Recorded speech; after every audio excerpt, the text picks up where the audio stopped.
playing up on stage and it feels like the audience is singing louder than what you're playing, you know, and it's an odd feeling, you know. It's really nice. It's beautiful.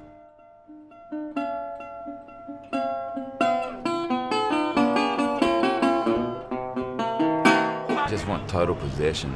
I want to get up there and lose myself in exactly what's happening in that second. And so whether it's catharsis or just getting off or just enjoying the freedom that you have when you're on the road and basically all you have to do is get up on stage in front of a bunch of amazing people and show them your music. You know, there's not much else I would rather be doing. I said to him that I wanted to learn electric guitar, and he had just gone, all right, we'll pack you up. And sure enough, he comes around with an electric guitar, and I just played the hell out of the thing, you know. He's always been good at everything he does, and I think within our family, if you have something that someone else wants to use and you're not using it, you just let them use it, you know, because that's what it's there for. I mean, I played in a metal band. I used to scream my heart's content out to an audience, you know. Every week I'd be saying exactly what I thought, exactly what I felt, and that was great. In my 20s, that was fantastic. I got every bit of anger out of me, and I don't have it anymore. I don't have any anger.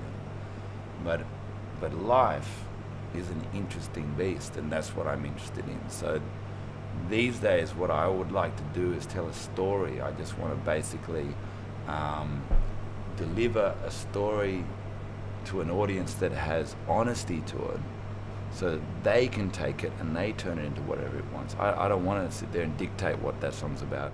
I think I heard Son House, actually, and then there's a guy called Son House. He basically taught Robert Johnson how to play the guitar, apparently, you know. And then as soon as I heard him, I was just like, I have to go out and I have to buy a slide. I'd never played slide before. And then I discovered open tunings, and all of a sudden the sound that I had in my head that I couldn't create was there, you know. That was the sound that I wanted the whole time, and I just didn't know how to achieve it.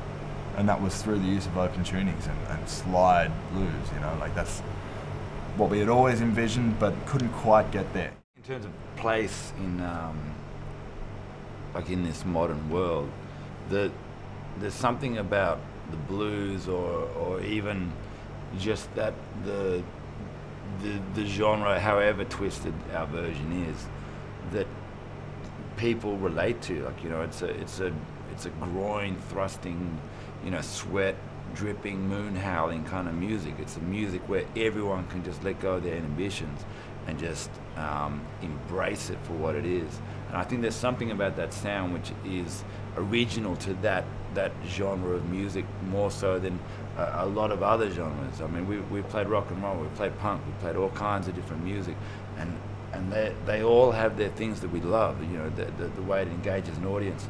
But I don't think we've ever had the reactions that we've had from the audience in this band, in any other band that we've played. There's something about it where the audience gets loose and they get wild and they get loud and they lose their shit. It's just people doing their own variation of it, you know. I mean, as much as I love these, you know, these black bluesmen from the Delta in the 1930s all the way up to the 1960s, you know, I'm not from that place, you know. I grew up in Canberra, you know, and that's a long cry from, you know, the Mississippi.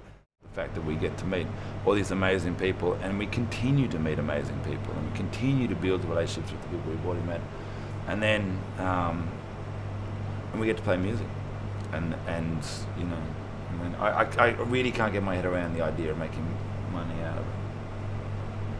I don't think that's it's not. Do we know anyone that's ever made money out of music? No, I don't think we know anyone. Family plays together, stays together. That's fucking right. Shit. I got $1 and $2 room and a $3 piece.